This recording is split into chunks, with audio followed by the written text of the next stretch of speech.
তিনটা সুন্দরী দেখতে মেয়ে একটা ছেলেকে বিয়ে করার জন্য পাগল হয়ে যায়, কিন্তু মজার ব্যাপার হলো সেই ছেলেটি ছিল এলাকার সবচেয়ে অকর্মা আর দুর্বল ছেলে। তবে যে মেয়েগুলো তাকে বিয়ে করতে চায় সেই মেয়েগুলো ছিল শহরের সবচেয়ে শক্তিশালী এবং সুন্দরী মেয়ে, যাদেরকে সব ছেলেরাই বিয়ে করতে চায়। যদিও প্রথমে মেয়েগুলো তাকে নিজের স্বার্থের জন্য বিয়ে করতে চেয়েছিল, কিন্তু পরবর্তীতে মেয়েগুলো বুঝতে পারে ছেলেটি আসলে এতটাও দুর্বল নয়, বরং সে হলো সবচেয়ে শক্তিশালী এবং উচ্চ লেভেলের কাল্টিভেটর। তবে প্রশ্ন হলো এই ছেলেটি এতদিন ধরে অনেক ভীতু আর দুর্বল ছিল, সে কি করে এত বেশি শক্তিশালী হয়ে গেল? আর শেষ পর্যন্ত ছেলেটি এই তিনটা মেয়ের মধ্যে কাকেই বা পছন্দ করে? কাহিনীটি অন্য সব ফ্যান্টাসি হিস্টোরিক্যাল ড্রামার থেকে অনেকটা ভিন্ন আর বেশ মজার একটি ড্রামা। আশা করি তোমরা এটাকে খুবই এনজয় করবে। তো চলো আজকের কাহিনী শুরু করা যাক। ড্রামার শুরুতেই ইমর্টাল ল্যান্ড দেখানো হয়। সেখানে সুপ্রিম এল্ডার নামে একটা ছেলে ড্রাগনের কাছে থেকে স্ট্রাইক নিতে গিয়েছে, এর মাধ্যমে সে অমর হতে পারবে আর সে হতে পারবে ইমর্টাল ক্ল্যানের রাজা। তাই ইমর্টাল ক্ল্যানের সবাই তাকে সাপোর্ট করছিল। যেখানে অন্য সব সাধারণ ইমর্টালেরা মাত্র 12টা স্ট্রাইক নেয়, সেখানে সে 99টা স্ট্রাইক নিয়েছিল। তারপরেও তার এই পরীক্ষা পূরণ হচ্ছিল না, এজন্য সে ড্রাগনের উপরে খুবই রেগে যায় আর বলে আরো কত স্ট্রাইক দেবেন। তখন সেই ড্রাগন রেগে তার উপরে আরো স্ট্রাইক দিতে থাকে, কিন্তু এবারের শক্তিশালী স্ট্রাইক আর সে নিতে পারে না এবং সে ওখানেই জ্বলে ভস্ম হয়ে যায়। এটা দেখে বাকি ইমর্টালেরা তার বিদায় জানায়। এরপরে আমরা পৃথিবীর দৃশ্য দেখতে পাই। এখানে ঝাও পরিবারের একটা ছেলে সন্তান মারা গিয়েছিল, এজন্য তার বাবা কান্নাকাটি করছিল, কিন্তু তখনই সেখানে থাকা সবাই দেখতে পায় ছেলেটি জীবিত আছে। এটা দেখে তো সবাই অনেক ভয় পেয়ে যায় আর ফেই ইয়াং জেগে ওঠে। সে তো নিজেকে অন্য একটা বডি এবং অন্য একটা পৃথিবীতে দেখে অনেক বেশি ভয় পেয়ে যায়। সে ভাবছিল সে তো স্ট্রাইক খেয়ে মারা গিয়েছিল, তাহলে এখানে কিভাবে এলো? তখনই তার এই দুনিয়ার স্মৃতিগুলো মনে পড়ে যায়। আসলে যুদ্ধে তার দুইটা ভাই মারা গিয়েছিল, এই জন্যই তাদের একমাত্র বংশধরকে বাঁচানোর জন্য তারা দুইজন নিজের জীবন স্যাক্রিফাইস করেছিল আর নিজেদের ছোট ভাইকে বাঁচিয়েছিল। এসব কিছু মনে পড়ার পরে সে ভাবছিল তাহলে আমি অন্য একটা দুনিয়ায় চলে এলাম। ইনি হলেন মিস্টার ঝাও, সে ছিল তার বাবা। নিজের ছেলেকে জীবিত দেখে তো তিনি অনেক খুশি হয়ে যান আর তাকে বলেন, তুমি নিশ্চয়ই আমার সঙ্গে মজা করছিলে তাই না? তুমি তো বেঁচেই আছো। তখনই তাদের কথার মাঝে সেখানে একজন বৃদ্ধ লোক আসে আর মিস্টার ঝাওকে বলে, মিস বাই, চেন আর লি এখানে এসেছে বিয়ের প্রস্তাব নিয়ে। তখন মিস্টার ঝাও বলে, যুদ্ধে আমার 3টা ছেলেই মারা গিয়েছে, আমি তাদের সঙ্গে কোন মুখ নিয়ে দাঁড়াবো? তখন বৃদ্ধটি ফেইকে দেখিয়ে দেয়। এটা শুনে মিস্টার ঝাও সেই 3জনের সঙ্গে দেখা করতে যায়। এই 3জনই ছিল ভীষণ সুন্দরী। চেন, লি এবং বাই ছিল এই শহরের মেয়েদের মধ্যে অনেক পাওয়ারফুল এবং সুন্দরী। তাদের 3জনের সঙ্গে মিস্টার ঝাওয়ের 3টা ছেলের বিয়ে হওয়ার কথা ছিল, কিন্তু যেহেতু তারা 3জনই যুদ্ধে মারা গিয়েছে, এজন্য তারা 3জন ফেইকে বিয়ে করতে চায়। তবে তাদের একটা শর্ত আছে, ফেই যেহেতু তার 3টা ভাইয়ের থেকে সবচেয়ে দুর্বল, এমনকি সে কাল্টিভেশনও করতে পারে না।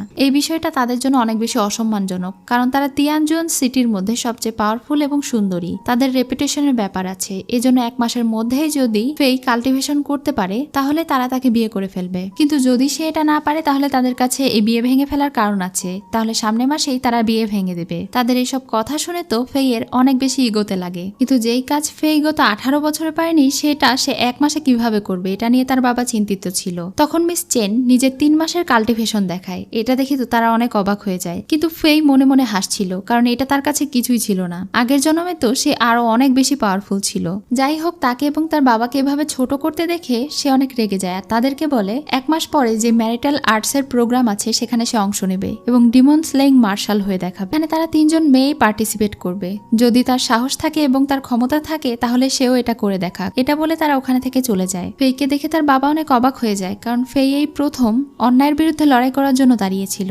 একই সাথে সে আরো অবাক হচ্ছিল এটা ভেবে যে তার এই লুজার ছেলে ফেই তাদের চ্যালেঞ্জ অ্যাকসেপ্ট করেছে। তখনই বৃদ্ধ এসে জানায় তার 5ম ছেলে ফিরে এসেছে। এই ছেলেটির নাম হলো হেং আর সে ছিল মিস্টার ঝাওয়ের পালিত ছেলে। যাই হোক, এখানে মিস্টার ঝাও ফেইয়ের বদলে তার এই পালিত ছেলের বেশি প্রশংসা করছিল, যেটা দেখে তার অনেক রাগ হয় আর সে ওখানে থেকে চলে যায়। হেংও ফেইকে হিংসে করত মনে মনে, কারণ সে ভাবতো সে ফেইয়ের থেকে বেশি যোগ্য। তাই সে সব সময় তার বাবাকে পটানোর চেষ্টা করে এই সম্পত্তির ভাগ নেওয়ার জন্য। সে তার বাবাকে বলে এই বাড়ির ব্যারিয়ার খুলে দিতে, কারণ যখন সে 3 মাসের জন্য যুদ্ধে ছিল তখন ডিমন রিলিমে একজন গ্র্যান্ড মাস্টারের সঙ্গে তার দেখা হয়েছিল, যিনি খুবই পাওয়ারফুল। সে ওই গ্র্যান্ড মাস্টারের সান্নিধ্যে থেকে কাল্টিভেশন করতে চায় আর পাওয়ারফুল হতে চায়। তখন তার বাবা তাকে পারমিশন দিয়ে দেয়। প্রাসাদের চারিদিকে থাকা ব্যারিয়ার খুলে দেওয়া মাত্রই সেখানে জুহাং নামে একটা লোক প্রবেশ করে, যে ছিল 5th র্যাঙ্কের গ্র্যান্ড মাস্টার। তিনি মিস্টার ঝাওকে নিজের পরিচয় দেন। তিনি বলেন হেং যখন বিস্ট ভ্যালিতে ছিল সেখানে তারা দুজন একসঙ্গে সময় কাটিয়েছে এবং একই সঙ্গে কাল্টিভেশন করেছে। হেং তার বাবাকে বলে সে যেন পারমিশন দেয় তার এই বন্ধুকে এখানে 1 মাস পর্যন্ত থাকতে দেওয়ার, ম্যারিটাল অ্যাসেম্বলি পর্যন্ত মিস্টার জুহাং এখানেই যেন থাকে। তখন তার বাবা আর তাকে না করতে পারে না এবং জুহাংকে এখানে থাকার অনুমতি দিয়ে দেয়। এদিকে সেই 3 জন সুন্দরীকে দেখি। চেন আর লি 2 জন মিলে বাইকে বোঝাচ্ছিল, কারণ বাই চাচ্ছিল ওই লুজার ফেইকে বিয়ে করতে, কিন্তু তারা 2 জন তাকে বিয়ে করতে চায় না। বাই কেন এটা চায় এটা তারা জিজ্ঞাসা করে। তখন বাই বলে, না আমি লিয়ের মতো সুন্দরী আর না চেনের মতো শক্তিশালী পরিবারের মেয়ে, আমার তো ঘরও নেই। ফেই যতই ইউজলেস হোক, ঝাও পরিবার অনেক বড় লোক, আমি যদি তাকে বিয়ে করি অন্তত আমি সুরক্ষিত থাকতে পারবো এবং আমার থাকার জন্য একটা ভালো পরিবার এবং ঘর হবে। তোমরা 2 জন হয়তো আরো ভালো কাউকে পাবে, কিন্তু আমি আর ভালো কাউকে পাবো না। তখন তার 2 জন বান্ধবী তাকে বোঝায় যে সে যেন পাগলের মতো কাজ না করে, ভবিষ্যতে হয়তো ফেই ঝাও পরিবারের রাজা নাও হতে পারে। এসব কথার মাঝেই তারা দেখতে পায় হোলি ফুল ফুটেছে, অর্থাৎ এটা ছিল একটা জাদুকরি গাছ যেখানে পদ্ম ফুল ফুটে আর পদ্ম বীজ থেকে প্রচুর শক্তি পাওয়া যায়। তারা 3 জনই সেদিকে চলে যায়। এদিকে আমরা ফেইকে দেখি। এটা হলো মাস্টার জিয়াও। সে ছিল 5ম র্যাঙ্কের গ্র্যান্ড মাস্টার আর অনেক শক্তিশালী। এই মাস্টার তার 3টা ভাইকে ট্রেনিং দিয়েছিল, কিন্তু সে কখনো ফেইকে ট্রেনিং দিতে পারেনি। এখন তার বাবা তাকে ঠিক করেছে ফেইকে ট্রেনিং দেওয়ার জন্য। এজন্য মাস্টার জিয়াও এখন তাকে নিজের স্টুডেন্ট বানাতে চায়, কিন্তু ফেই এতে রাজি হয় না। সে ওখানে থেকে চলে যেতে চাইছিল। তখন মাস্টার জিয়া বলে, ঠিক আছে আমি তোমাকে যেতে দেবো যদি তুমি আমার সঙ্গে তরোয়ালবাজিতে 3 বার আমাকে হারাতে পারো। তখন ফেই তার চ্যালেঞ্জ গ্রহণ করে আর তার সঙ্গে লড়াই করে 3 বারই মাস্টারকে হারিয়ে দেয়। তখন তো মাস্টার অনেক বেশি অবাক হয়ে যায়। তিনি তখন বলেন, আমি আসলে অন্ধ ছিলাম, আমি বুঝতে পারিনি যে তোমার 3টা ভাইয়ের মধ্যে তুমি সবচেয়ে বেশি পাওয়ারফুল হবে। আমি তোমাকে কথা দিচ্ছি, তুমি আমার কাছে থেকে ট্রেনিং গ্রহণ করলে 3 বছরের মধ্যে আমি তোমাকে সবচেয়ে শক্তিশালী শিষ্য বানিয়ে তুলবো আর তুমি হবে আমার শেষ শিষ্য। কিন্তু ফেই তো তাকে পাত্তাই দেয় না। সে এমন ভাব করে যেন মাস্টার জিয়াও অতটাও পাওয়ারফুল না। সে মাস্টার জিয়াওকে উল্টো রিফিউজ করে দিয়ে সেখানে থেকে চলে যায় আর মাস্টার জিয়াও তো ভীষণ অবাক হয়ে যায় আর অপমান বোধ করে। ফেই এখন তার মেইড চুনকে নিয়ে যাচ্ছিল, তখনই তারা দেখতে পায় জাদুরাজ্যের পদ্ম গাছের পদ্ম ফুল ফুটতে চলেছে, যেটা 81 বছর পর পর ফোটে আর এটা অনেক বেশি পাওয়ারফুল।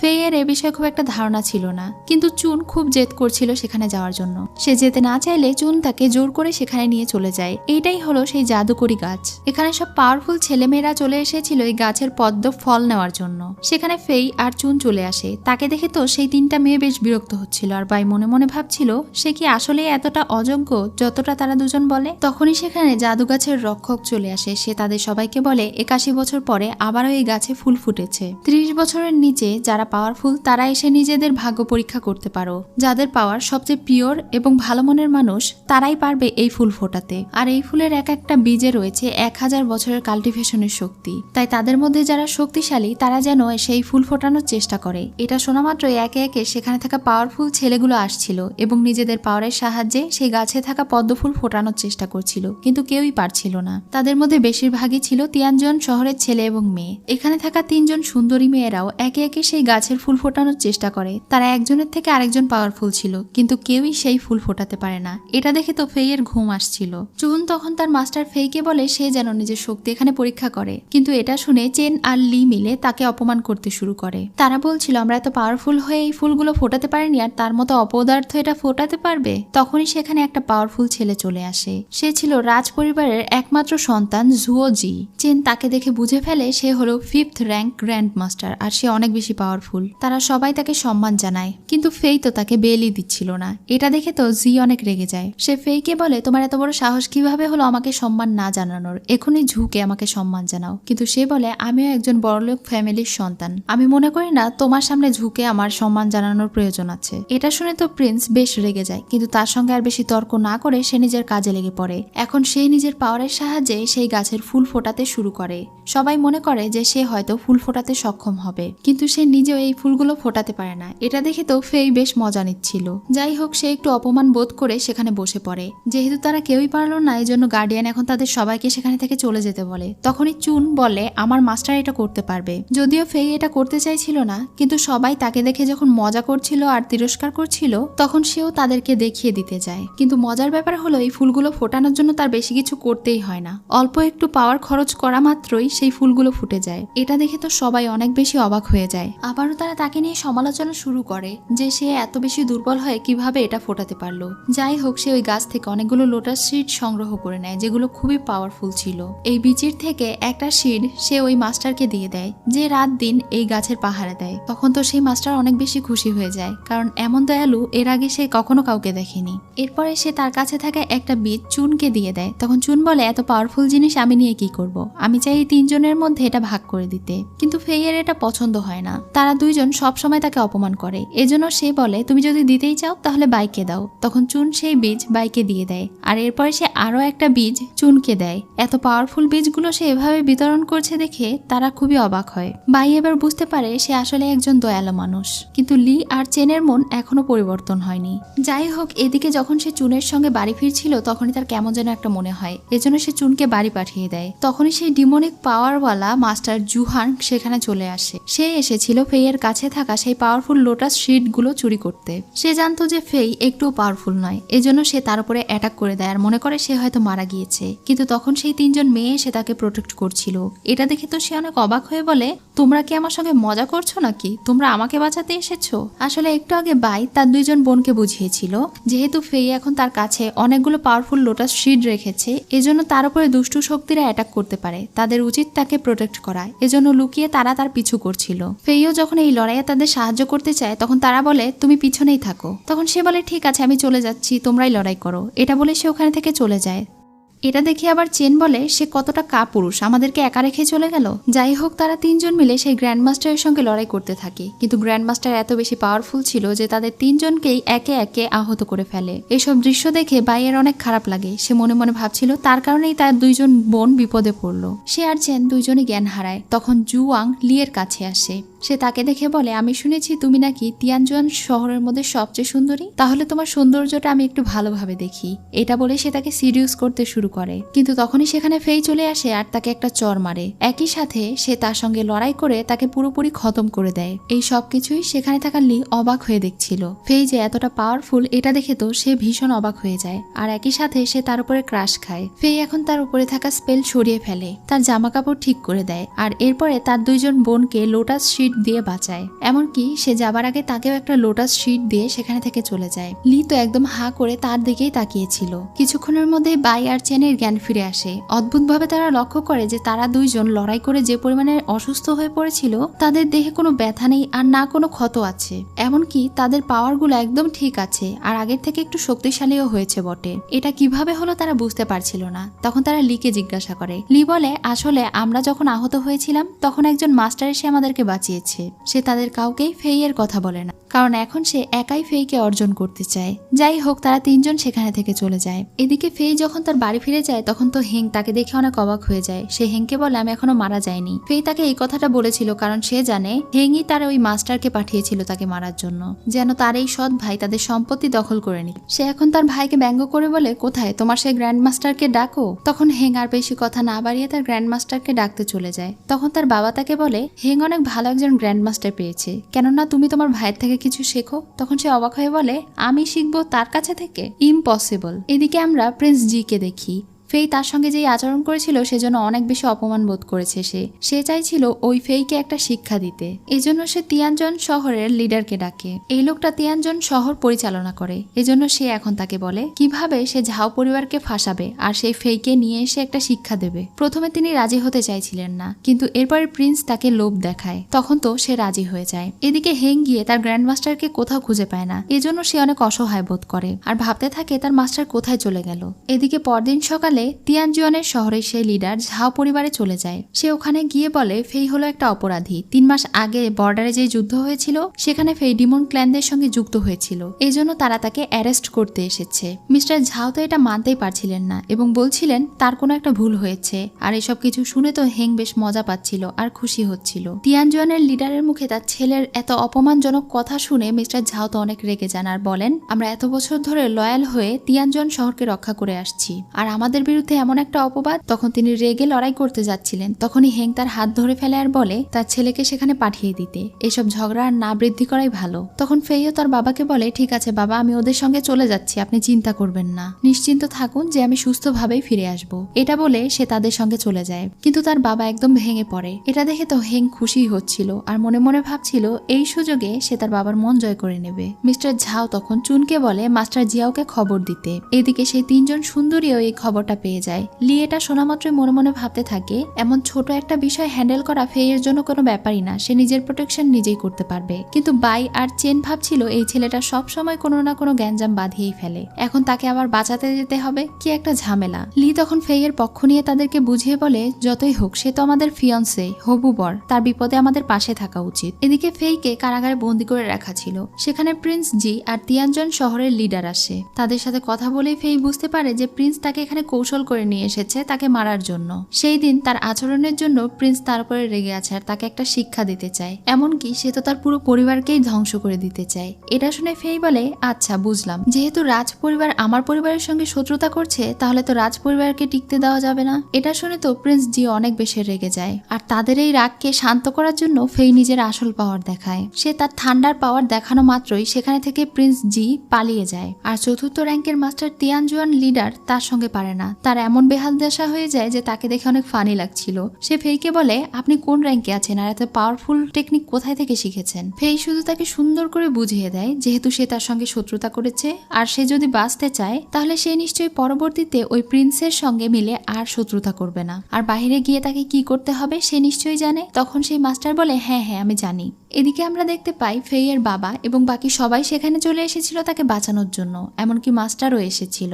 ভেতরে থেকে তারা সেই থান্ডারের আওয়াজ পেয়ে মনে করে হয়তো ফেইয়ের ওপরে কোনো বিপদ এসেছে। কিন্তু তখনই ফেই সেখানে লিডারের সঙ্গে হাসতে হাসতে বেরিয়ে আসে, যেন তারা দুজন বন্ধু। সে তার বাবাকে বলে, বাবা আমি বাড়ি যাচ্ছি, আপনারাও চলে আসুন। এটা বলে সে ওখানে থেকে চলে গেলে সেখানে তাকে বাঁচানোর জন্য উপস্থিত সবাই ভীষণ রেগে যায়। বাসায় এসে তার বাবা তাকে জিজ্ঞাসা করে আসলে সেখানে তার সঙ্গে কি ঘটেছিল, তাদের শহরের মাস্টার তাকে প্রাসাদে নিয়ে গিয়ে তার সঙ্গে কি করেছে। তখন সে একদম ক্যাজুয়ালি ভাবে বলে সে কিছুই করেনি, বরং সে তো আমার সঙ্গে বসে চা পান করেছে, গল্প করেছে আর আমাদের পরিবারের প্রশংসা করেছে। এসব কিছু তো তাদের মাথার উপর দিয়ে যাচ্ছিল, কারণ তাকে তো এভাবে ধরে নিয়ে যাওয়া হয়নি। যাই হোক, মিস্টার ঝাও এখন মাস্টার জিয়াও, বাই চেন এবং লিকে এখানে আসার জন্য ধন্যবাদ জানায়। তবে ফেই তাদের তিনজনের উপরে একদমই কৃতজ্ঞ ছিল না। এই বিষয়টা নিয়ে চেনের বেশ রাগ হয়। ফেই তো এখানে তাকে আরো একটু রাগিয়ে দেয় বউ বলে। ফেই তাকে জিজ্ঞাসা করে, চেন বলো তো তুমি কেন আমার সঙ্গে এমন করো সব সময়, আমি তোমার সঙ্গে কি করেছি? তখন চেন বলে, তোমার কোনো কথাই আমার ভালো লাগে না, একদম অসহ্য লাগে। এটা বলে সে ওখানে থেকে চলে যায়। ফেই তখন বোকার মতো বলতে থাকে, আমি আসলে কি করলাম এটাই তো বুঝলাম না।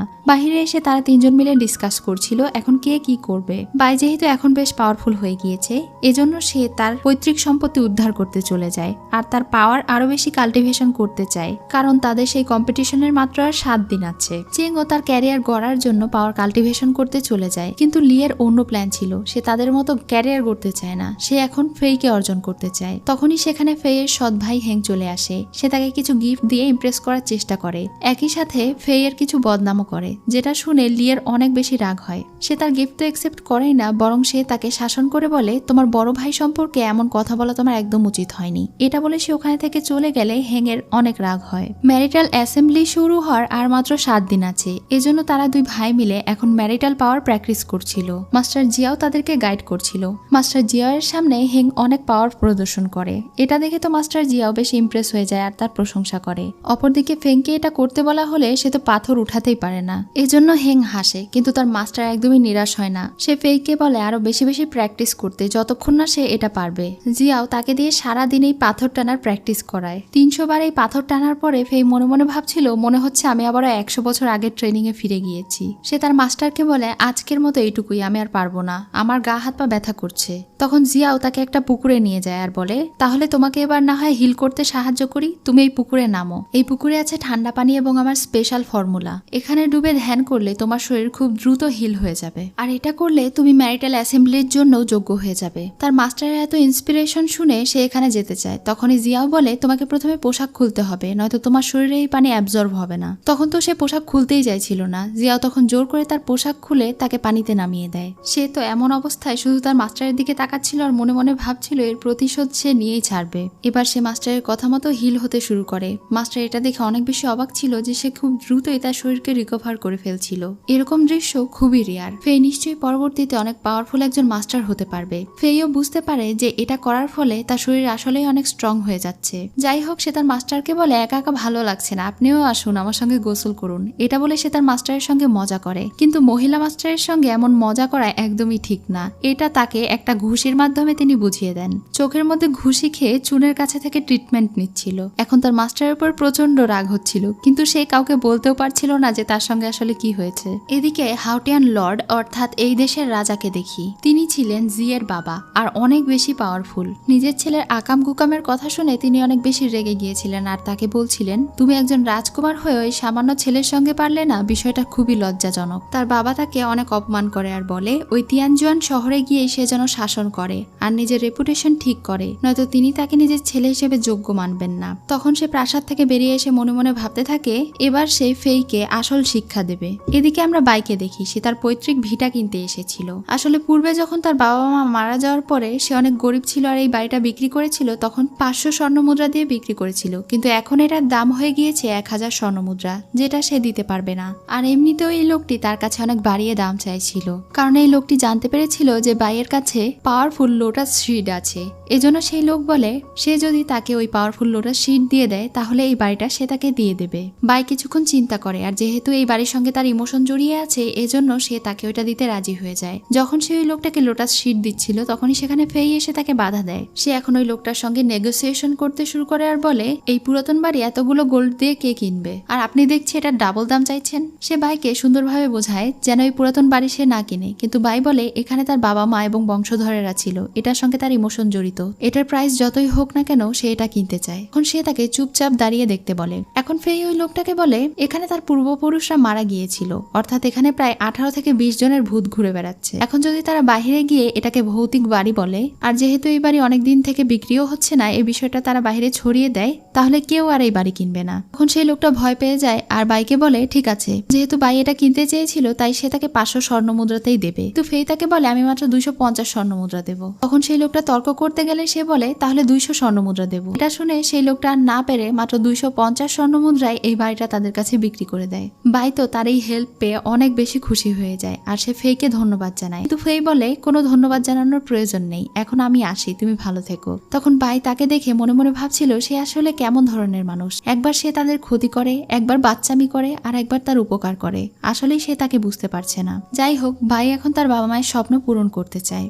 ম্যারিটাল অ্যাসেম্বলি শুরু হওয়ার 5 দিন আগের দৃশ্য দেখানো হয়। ফেই সেখানে থাকা অনেক শক্তিশালী একটা টাওয়ারে যায়, এটার নাম হচ্ছে হেভেন রিচিং টাওয়ার। যদি কেউ 33 নম্বর ফ্লোরে পৌঁছাতে পারে তাহলে তাকে এখানকার সবচেয়ে শক্তিশালী বলে গণ্য করা হয়, তাই সে নিজের শক্তি পরীক্ষা করতে চলে যায়। এদিকে আমরা চেনকে দেখি, সে হুই নামের একটা পাওয়ারফুল ছেলের সঙ্গে হেভেন রিচিং টাওয়ারে যাচ্ছিল।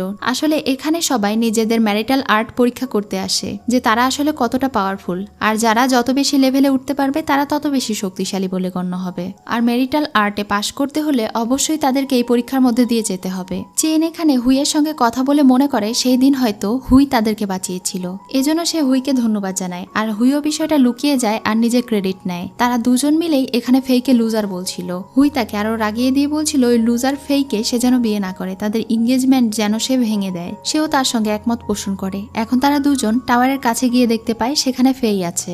জেনারেল ওয়াং হুই এখানে ফেইকে সামনাসামনি অপমান করছিল আর লুজার বলছিল। সে বলছিল এই জায়গাটা তোমার জন্য নয়, তুমি যদি এখানে টাওয়ারে পরীক্ষা দিতে যাও তাহলে ডেফিনেটলি তুমি আর বেঁচে ফিরতে পারবে না। এরপর সে আবার চেনের প্রশংসা করছিল যে সে মেয়ে হয়ে তার থেকে বেশি পাওয়ারফুল। তখন বিষয়টি ফেয়ের মাথায় আসে যে হেভেনে থাকাকালে সে সব ট্রেনিং সম্পন্ন করেছিল, কিন্তু এই টাওয়ারে তার কোনো রেকর্ড নেই। হতেও তো পারে যে সে এই টাওয়ারের 33 নম্বর ফ্লোর পর্যন্ত পৌঁছে যেতে পারবে। এজন্য সে বুদ্ধি করে তাদের দুজনকে বলে চলো আমরা টিম হয়ে এখানে প্রবেশ করি আর 21 নম্বর ফ্লোর পর্যন্ত যাই। তোমাদের সঙ্গে গেলে হয়তো আমি মারা যাব না, তোমরা আমাকে বাঁচিয়ে নিতে পারবে। এটা বলে সে তাদেরকে অনেক রিকোয়েস্ট করতে থাকে। তখন তারা দুজনই রাজি হয়ে যায়। যাই হোক, এখন তারা 3 জন মিলে সেই টাওয়ারে ওঠার জন্য চ্যালেঞ্জ করতে চায়। এই হেভেন রিচিং টাওয়ারের দুইজন গার্ড সেখানে আসে। তাদের একজনের নাম হচ্ছে তিয়ান, আরেকজনের নাম হচ্ছে দি। তারা দুজনই এখানে সকলের চ্যালেঞ্জ গ্রহণ করে আর সেই টাওয়ারে ওঠার সকল রুলস তাদেরকে বুঝিয়ে দেয়। তাদের মধ্যে একজন তাদেরকে একটা জেড স্লিপ দেয়, এটা তাদেরকে অবশ্যই রাখতে বলে, কারণ এটার মাধ্যমে তারা সেই টাওয়ারে বিপদে পড়লে হঠাৎ করে বের হয়ে আসতে পারবে। চেইন তাদের কাছে থেকে সেটা গ্রহণ করে। এরপরে তারা দুজন মিলে সেই টাওয়ারের গেট খুলে দেয় আর তারা তিনজন একে একে সেই টাওয়ারের ভেতরে প্রবেশ করে। এই টাওয়ারে মোট 33টা লেভেল আছে আর প্রত্যেকটা লেভেলেই কোনো না কোনো টুইস্ট আছে যেটা তাদেরকে খুঁজে বের করতে হবে এবং পরবর্তী ধাপে যেতে হবে। এই টাওয়ারে তারা তিনজন প্রবেশ করেছিল, কিন্তু ফেই ফাঁকিবাজের মতো পাশে বসেছিল আর তারা দুজন লড়াই করে যাচ্ছিল। তখনই সে এই লেভেল 1 থেকে বের হওয়ার গেট খুঁজে পায়। এই লেভেলের গেট থেকে সে সরাসরি 19 নম্বর লেভেলে চলে গিয়েছিল, কারণ যেহেতু তার সঙ্গে আসা দুইজনই 18 নম্বর লেভেল পর্যন্ত কমপ্লিট করেছে, এজন্য তাকে আর বাকি লেভেলগুলো পূরণ করতে হয় না। তাদেরকে রেখে সে একাই চলে যাওয়ার কারণে তারা দুজন ভীষণ রেগে যায়। এদিকে আমরা ফেইকে দেখি যে কিনা 19 নম্বর ফ্লোরে এসে একটা বিস্টকে দেখতে পায়, যেটার পাওয়ার অলরেডি কেউ নিয়ে নিয়েছিল, মানে তাদের আগেই কেউ একজন এই লেভেলটা কমপ্লিট করে ফেলেছে। সে ভাবছিল কে হতে পারে যে 33 নম্বর লেভেল পর্যন্ত কমপ্লিট করেছে, তার আগেই এসে সেই বিস্ট কোর নিয়ে গেছে, এজন্য তার অনেক বিরক্ত লাগছিল। এদিকে আমরা তাদের দুজনকে দেখি যারা লড়াই করতে করতে 25 নম্বর ফ্লোরে পৌঁছে গিয়েছিল। এখানে অনেক বড় একটা দানব পোকার সঙ্গে তাদের লড়াই হচ্ছিল। লড়াইয়ের এক পর্যায়ে চেনের কাছে থাকা সেই চাবিটা পড়ে যায়, যেটার মাধ্যমে তারা টাওয়ার থেকে বের হতে পারবে। কিন্তু এখানে হুই তার সঙ্গে বিশ্বাসঘাতকতা করে। সেই টাওয়ারের ভেতরে থেকে মাস্টার জিয়াও বেরিয়ে আসে, যে কিনা 33 নম্বর ফ্লোর পর্যন্ত কমপ্লিট করে ফেলেছিল আর সে ওই বিস্ট কোর নিয়ে এসেছিল। সেই ছিল যে কিনা বিস্ট কোর উদ্ধার করেছে। এটা দেখে তো সেই দুইজন গার্ড তার বাহবা দিচ্ছিল। জিয়াও যেহেতু বেশ আহত হয়েছিল, এজন্য সে ওখানে থেকে চলে যায়। কিছুক্ষণের মধ্যে সেখানে হুইও পৌঁছে যায়। হুইকে সেই টাওয়ার থেকে একা বের হতে দেখে তারা দুজন জিজ্ঞাসা করে, তোমার সঙ্গে আরো দুইজন ছিল, তাদের কি হলো? তখন সে বলে, 25 নম্বর ফ্লোরে আমরা অনেক বিপদে পড়েছিলাম, আমি গেট খুলে বেরিয়ে এসেছি, কিন্তু তারা দুজন বের হতে পারেনি। এটা শুনে সেই দুইজন গার্ড তাকে কাপুরুষ বলছিল আর বেশ অপমান করছিল, কারণ সে একাই সেখানে থেকে বেরিয়ে এসেছে তাদেরকে বিপদে রেখে। সে আর তাদের কথার খুব একটা উত্তর দেয় না আর সেখানে থেকে বেরিয়ে পড়ে। এদিকে আমরা চেনকে দেখি, সে ওই বিস্টের সঙ্গে লড়াই করতে করতে অনেক বেশি আহত হয়ে পড়েছিল। সে আর লড়াই করতে পারছিল না। তার এটা ভেবে খুবই খারাপ লাগছিল যে সে তার লক্ষ্যের এত কাছাকাছি এসে এবার হয়তো মারা যাবে। যখন সে ধরেই নিয়েছিল যে এবার সে মারা যাবে, ঠিক তখনই সেখানে ফেই চলে আসে, কিন্তু সে তাকে পেছন দিকে থেকে দেখেই জ্ঞান হারিয়ে ফেলে। তখন ফেই তাকে বাঁচায় আর সেখানে থেকে বের করে নিয়ে চলে আসে। বাইরে তার মা তার জন্য অপেক্ষা করছিল। তখন সে চেনকে তার মায়ের কাছে দিয়ে চলে যায়। এবার হুই আবার তাকে সমবেদনা জানাতে আসে। যখন তার জ্ঞান ফিরে আসে, তখন সে পেছন থেকে দেখে মনে মনে ভাবছিল তাহলে কি ফেই তাকে বাঁচালো। যাই হোক, ফেই যখন রাতে বাড়ি ফিরে যায়, তখন তার বাবা তার উপরে রেগে যায় আর বলে সে মাস্টার জিয়াওয়ের কাছে গিয়ে ট্রেনিং নেওয়া বাদ দিয়ে কি সব করে বেড়াচ্ছে। এমন চলতে থাকলে আর সে যদি ম্যারিটাল আর্টে না টেকে, তাহলে এই তিনজন সুন্দরী তাকে আর বিয়ে করবে না। তখন সে তার বাবাকে বলে, বিয়ে করবে না মানে? তারা তিনজন আমার জন্য পাগল। এটা শুনে তো তার বাবা একদমই বিশ্বাস করছিল না। তখনই বৃদ্ধ এসে তার বাবাকে বলে মিস লি ফেইয়ের সঙ্গে দেখা করতে এসেছে। তখন তার বাবা তো মনে করে মিস লি হয়তো বিয়ে ভেঙে দিতে এসেছে, কিন্তু লি তো এখানে ফেইকে স্কারলেট ফ্রুট দিতে এসেছিল।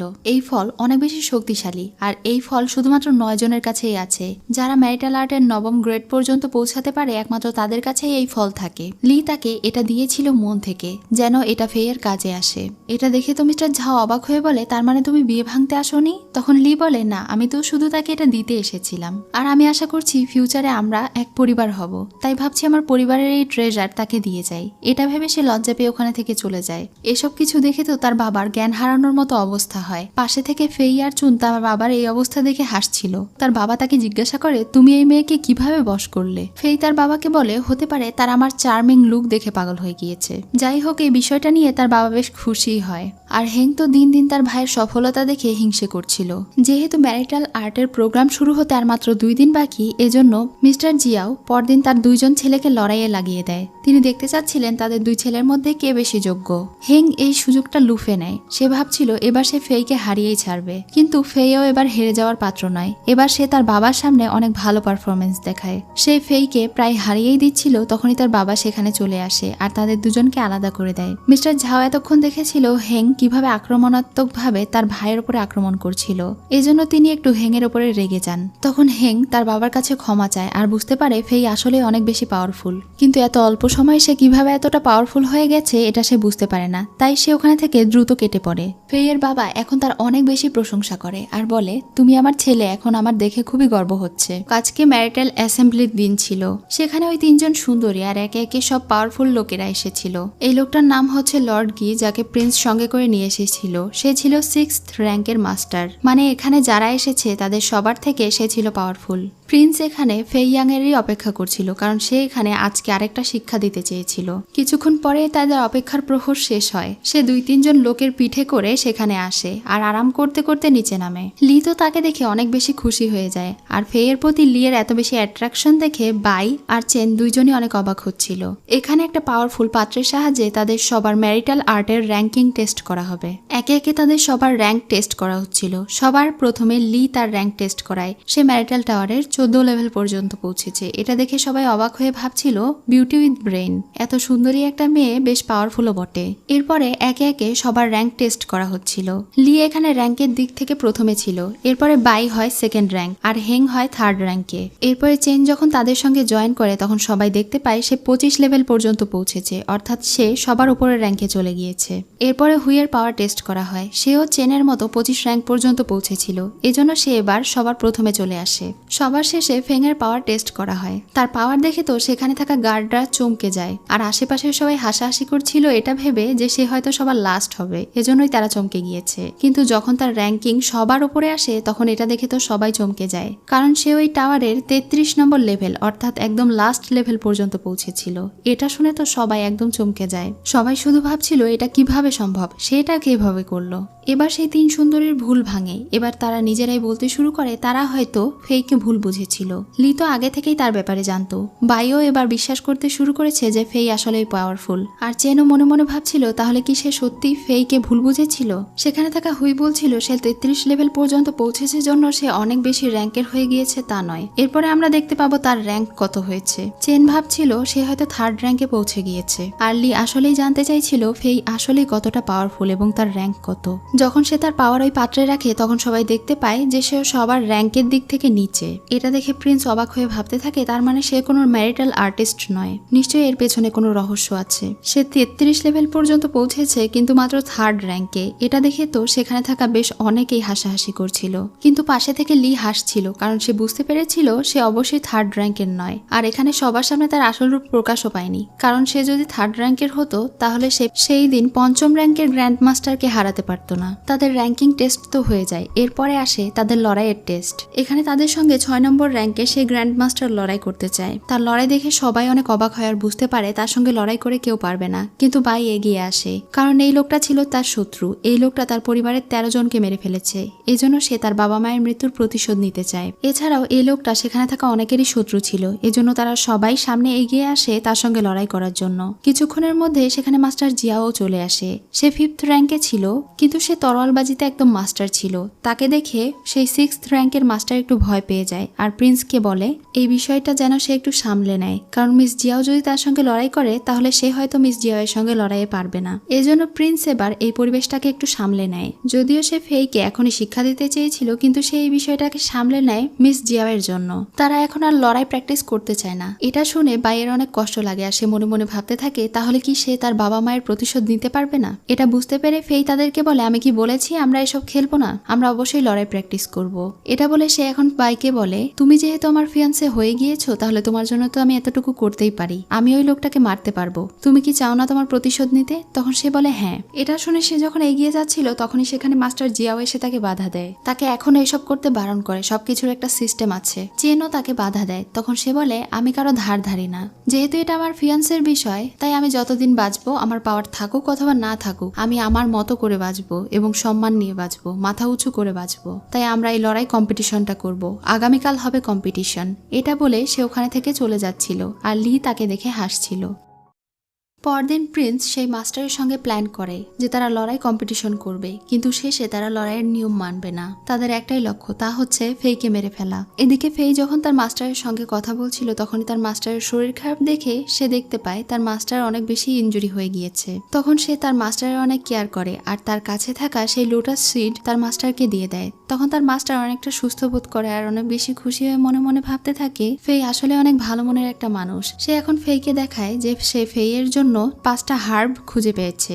আর সেখানে বিস্ট কোড দেখে তো ফেই অনেক অবাক হয়ে যায় আর ভাবতে থাকে তাহলে 33 নম্বর র্যাঙ্কে পৌঁছেছিল যে সে আর কেউ নয় বরং তার মাস্টার। আর এই সবকিছু জিয়াও সংগ্রহ করেছিল তার জন্য, যেন সে আরো পাওয়ারফুল হতে পারে। তখন সে তার মাস্টারকে বলে, আপনি কেন আমার জন্য এত কিছু করেছেন, আমাকে প্রমিস করুন এরপর থেকে আপনি আর নিজের ক্ষতি করে এসব কিছু করবেন না। তখন তার মাস্টার বলে, ইদানিং দেখছি তুমি আমার বেশ ভালোই কেয়ার করছো, মনে রেখো আমি তোমার থেকে বয়সে অনেক বড়, তুমি আমাকে পছন্দ করে ফেলোনি তো? তখন সে একটু আমতা আমতা করে বলে, কি বলছেন এসব? জিয়া মনে মনে ভাবতে থাকে এতদিন সে যতগুলো মানুষের সঙ্গে মিশেছে তার মধ্যে সবচেয়ে স্পেশাল মানুষগুলোর মধ্যে ফেই একজন, এজন্যই তো সে তার জন্য এত কষ্ট করছে।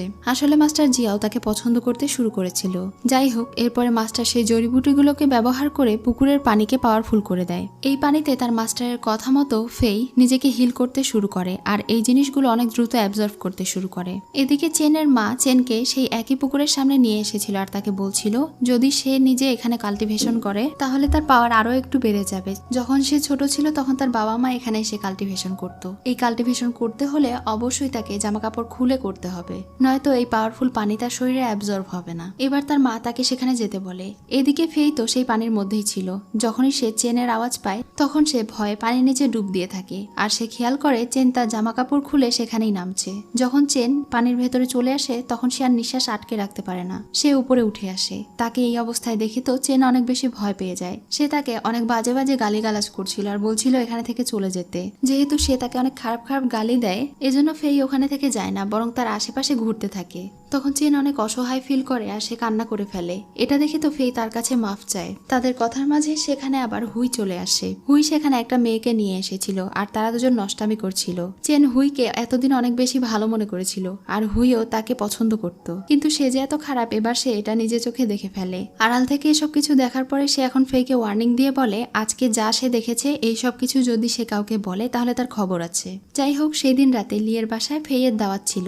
লিকে আসতে দেখে তো ফেই অনেক বেশি খুশি হয়ে যায়। লিয়ের বাবা মা ফেইকে অনেক আপ্যায়ন করে, তাকে একদম জামাই আদর করে আর ভালো ভালো খাবার খাওয়ায়। একই সাথে লিয়ের বাবা মা এখানে তাকে কনভিন্স করার চেষ্টা করছিল যেন সে লিকে তার কনকুবাইন না বানিয়ে তার স্ত্রী বানায়, কারণ যেহেতু সে 3টা মেয়েকে বিয়ে করবে তাই কেউ না কেউ ফার্স্ট র্যাঙ্কে থাকবে। লি যেন ফার্স্ট র্যাঙ্কে থাকে সেজন্য তার বাবা মা তাকে বোঝাচ্ছিল। তাদের কথার মাঝেই সেখানে বাই চলে আসে। লিয়ের বাসায় যে ফেইকে দাওয়াত দেওয়া হয়েছে এটা দেখে সে একটু অবাকই হয়। যেহেতু বাইও এখন ফেইকে পছন্দ করতে শুরু করেছিল এজন্য সে মনে মনে একটু হিংসা করে। লি এখন বাইকেও বলে তাদের সঙ্গে খাবার খেতে। ফেই যখন খাবার খাচ্ছিল তখন লি অপলক দৃষ্টিতে তার দিকে তাকিয়েছিল আর বাই তো হিংসায় জ্বলে পুড়ে যাচ্ছিল, কিন্তু সে তাদের দুজনকেই খাবার সার্ভ করে তাদের রাগ ঠান্ডা করে দেয়। বাই বলে সে এখানে লিকে ডাকতে এসেছিল র্যানকে তাদের সঙ্গে কালকে নিয়ে যাওয়ার জন্য, কারণ কালকে ফাইটিং কম্পিটিশন হবে। তবে সে যেখানে আছে ওখানে যাওয়াটা একটু কঠিন। চেন যদিও ফেইকে ঘৃণা করে তারপরেও ফেই তাদের সঙ্গে যেতে চায়। এখন তারা 3জন মিলে চেনকে ডাকতে চলে যায় যেখানে চেন ধ্যান করছিল। ফেই তাদের দুজনের হাত ধরে আছে এটা দেখে তো চেনের জেলাস ফিল হয়। সে মনে মনে ভাবছিল তারা দুজন কি ফেইয়ের সঙ্গে রিলেশনশিপে আছে নাকি, হয়তো তারা দুজনে এই বিষয়টা তার কাছে থেকে লুকোচ্ছে। যাই হোক, যেহেতু সে গতকালের ঘটনার কারণে ফেইকে অনেক বেশি ঘৃণা করে এজন্য সে তার 2 বোনকে বলছিল তার কাছে থেকে সরে আসতে। তারা দুজন কি তাকে বন্ধু বানিয়ে নিয়েছে নাকি? সে প্রথমে বাইকে বলে, কিন্তু বাই আমতা আমতা করে বলে সে আসলে ফেইকে বিয়ে করতে চায় এজন্য সে তার সঙ্গেই থাকবে। এবার সে লিকে জিজ্ঞাসা করলে লিও একই উত্তর দেয়। এটা শুনে তো সে অনেক ইম্বারেস ফিল করে। এখন চেন তাকে জিজ্ঞাসা করে সে আসলে কাকে বিয়ে করবে তাদের 3 জনের মধ্যে। ফেই তো এবার পড়ে যায় বিপদে। সে কাকে হ্যাঁ বলবে আর কাকে না বলবে বুঝতে পারছিল না। ঠিক তখনই সেই গুহা থেকে একটা বিশাল বড় মাকড়সা দানব বেরিয়ে আসে। তখন তারা 3 জনই সেখানে থেকে পালিয়ে যায় আর ফেই তাদের 3 জনকে রেখে বাড়িতে দৌড় দেয়। চেন আর বাই এখন পার্সোনালি লিকে জিজ্ঞাসা করে সে কেন ফেইকে এত বেশি পছন্দ করে। তখন সে বলে তোমরা তো তাকে পছন্দ করো না, তোমরা তাকে বদমাইশ বলো, লুজার বলো, কিন্তু আমার ওই লুজারকেই পছন্দ। তোমরা যদি তাকে বিয়ে করতে না চাও তাহলে করো না, আমি একাই তাকে বিয়ে করব। এটা বলে সে ওখানে থেকে চলে যায় আর এটা দেখে তারা দুজন ভীষণ অবাক হয়ে যায়। এদিকে ফেইকে তার মাস্টার সঙ্গে করে নিয়ে যায় লাভ ডিউ নামক এক ধরনের পাওয়ারফুল জড়িবুটি তুলতে। সে 4টা জড়িবুটি পেয়েছিল কিন্তু একটা বাদে, সেই একটা তুলতেই তারা সেখানে যায়। এই জড়িবুটি অ্যাচিভ করতে হলে ভার্জিন ছেলে এবং ভার্জিন মেয়ে প্রয়োজন। যেহেতু তারা দুইজনই ভার্জিন এজন্য তারা দুইজন ট্রাই করে এই ফুল তোলার জন্য। প্রথমে তারা দুজন এই ফুল তুলতে পারে না, কিন্তু এরপরে সেই ফুলটা ফুটে যায়, যেটা দেখে সে অনেক অবাক হয়ে যায় আর বুঝতে পারে এই ফুল ফুটে যখন দুইজন ভালোবাসার মানুষ একসঙ্গে সঙ্গে এই ফুলে জাদু করবে। তার মানে আসলে সে এবং জিয়াও একে অন্যকে অনেক ভালোবাসে, কিন্তু তারা নিজেই জানে না। কিন্তু এই ফুল পাওয়ার পরে তারা দুজন আর একসঙ্গে থাকতে পারবে না, এটা তাদেরকে বিষক্রিয়া করবে। আর ফেয়ের উপরে এই বিষক্রিয়া কাজ করে। এজন্য সে তার মাস্টারের উপরে রেগে গিয়ে বলে, আমি কি আপনাকে বলেছিলাম আমার এত উপকার করতে হবে না, এখন থেকে আমার কাছে থেকে দূরে দূরে থাকুন। এটা শুনে জিয়াওয়ের অনেক খারাপ লাগে, তার চোখে পানি চলে আসে। তখন ফেই সেখানে থেকে চলে যায় আর রাতে অনেক কষ্ট পায়, কারণ সেই ফুলের পয়জন তার মধ্যে ছড়িয়ে পড়েছে।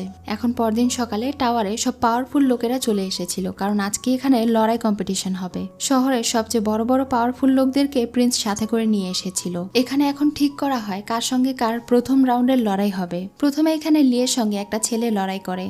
তাদের দুজনের মধ্যে বেশ ভালোই লড়াই হয়, কিন্তু লি হেরে যায়। ফেই তাকে সামলে নিয়ে বলে, তুমি কি ঠিক আছো? তখন সে খুশি হয়ে বলে, হ্যাঁ ঠিক আছি, কোনো সমস্যা নেই। এরপরে হুইয়ের সঙ্গে ফেইয়ের লড়াই শুরু হয়। হুই প্রথমে ভেবেছিল যে ফেই তেমন একটা পাওয়ারফুল না, কিন্তু তার সঙ্গে লড়াই করার পরে সে বুঝতে পারে যে ফেই আসলেই অনেক পাওয়ারফুল। কিন্তু লড়াইয়ের এক পর্যায়ে হুই তার সঙ্গে লড়াই করে তার তরোয়াল ভেঙে ফেলে। এখন সে কি দিয়ে লড়াই করত? সেখানে থাকা সবার এক্সপেকটেশন তাকে নিয়ে অনেক বেশি ছিল, কিন্তু সে এভাবে প্রথম রাউন্ডে হেরে যাবে এটা কেউ বুঝতে পারেনি। সে এখন তার হার স্বীকার করতে যাচ্ছিল, কিন্তু তখনই সেখানে মাস্টার জিয়াও চলে আসে। সে তাকে বলে, খেলার মাঝখানেই হেরে যাচ্ছ? মাস্টার এখন তাকে নিজের পাওয়ারফুল তরোয়াল দেয় আর এটা দিয়ে তাকে লড়াই করতে বলে। এবার সে তার মাস্টারের তরোয়ালের সাহায্যে অনেক বেশি পাওয়ারফুল হয়ে যায় আর হুইকে হারিয়ে দেয়। তখন সেখানে থাকা ফেইয়ের বাবা, বাই, লি সবাই অনেক খুশি হয়ে যায়। প্রিন্স শুধু অপেক্ষা করছিল কখন ফেই তার আসল পাওয়ার তাদেরকে দেখাবে। এবার চেনের সঙ্গে একটা ছেলের লড়াই হয় আর সেই ছেলেটিকে চেন খুব সহজেই হারিয়ে দেয়। এখানে প্রথম রাউন্ড শেষ হয়ে যায় আর দ্বিতীয় রাউন্ড শুরু হয়। দ্বিতীয় রাউন্ডে গে হং নামক সেই মাস্টারের সঙ্গে বাই লড়াই করতে চায়, কারণ সে তার বাবা মায়ের মৃত্যুর প্রতিশোধ নেবে। সেখানে ফেই গিয়ে তাকে অনেক উৎসাহ দেয় আর বলে, তুমি তাকে মারতে পারবে, নিজের মধ্যে প্রতিশোধের আগুন জ্বালাও। এসব কিছু দেখে তো দূর থেকে লিয়ের হিংসে হচ্ছিল। তখনই ফেইয়ের বাবা তাকে সেখানে থেকে নিয়ে চলে যায়। আসলে ফেই এটা করার মাধ্যমে বাইয়ের মধ্যে অনেকটা পাওয়ার ট্রান্সফার করে দিয়েছিল। এখন বাই মাস্টার হং এর সঙ্গে লড়াই করতে শুরু করেছিল। বাই আসলে যতটা না পাওয়ারফুল ছিল, তার থেকেও সে আরো বেশি পাওয়ারফুল হয়ে গিয়েছিল ফেইয়ের কারণে। আর এই পাওয়ারের সাহায্যে সে মাস্টারের সঙ্গে লড়াই করছিল। এক পর্যায়ে সে মাস্টারকে হারিয়ে দেয়। মাস্টার একদম পুরোপুরি মারা যায়। এটা দেখে তো তারা সবাই অনেক অবাক হয়ে যায় যে বাই এতটা বেশি পাওয়ারফুল যে সে 6 নম্বর র্যাঙ্কের একজন মাস্টারকে হারিয়ে দিল। এটা দেখে তো প্রিন্স একদম হতভম্ব হয়ে যায়। আর সেখানে থাকা চেন ফেইকে জিজ্ঞাসা করে, তুমি আসলে কি করেছো তার সাথে? তখন সে বলে, আমি তোমাকে বলবো না। এই বিষয়গুলো এখন রয়্যাল ফ্যামিলির রেপুটেশনের ব্যাপার হয়ে গিয়েছে। এজন্য প্রিন্স তার বাবাকে ডেকে নিয়ে আসতে চলে যায়। এত কিছুর পরেও যখন চেন বাইকে নিয়ে ছোট করে কথা বলছিল, তখন এই বিষয়টা বাই আর লি মেনে নিতে পারে না। লি এবার তাদের সবাইকে সত্যি কথাটা বলেই দেয় যে সেই দিন ওই জঙ্গলে ডিমন গ্র্যান্ডমাস্টারের হাত থেকে আর কেউ নয়, ফেই তাদেরকে বাঁচিয়েছিল। আর ফেই তাদেরকে বাঁচানোর জন্য নিজের কাছে থাকা লোটাস সিডও দিয়ে দিয়েছিল। এসব কিছু জানার পরে বাই আর চেন অনেক বেশি ইমোশনাল হয়ে যায়। তখনই সেখানে প্রিন্স তার বাবাকে নিয়ে চলে আসে।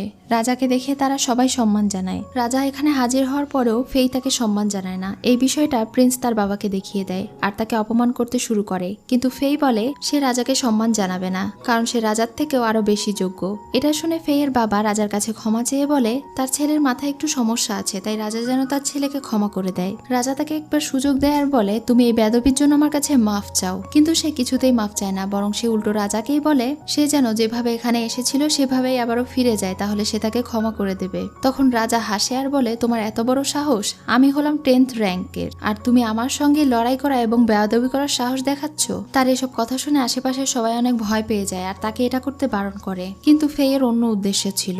আসলে গতকালকে ফেইকে তার মাস্টার সেই পিল তৈরি করে দিয়েছিল, যেটা 5টা জড়িবুটির সাহায্যে তৈরি করা যায় আর এটা খেলে সে সবচেয়ে বেশি পাওয়ারফুল হয়ে যাবে। তাই সে ওই দিন ওই পিলটা খায়নি। তার মাস্টার তাকে বলেছিল যখন এটা সবচেয়ে প্রয়োজন হবে তার, তখনই যেন সে এটা গিলে ফেলে।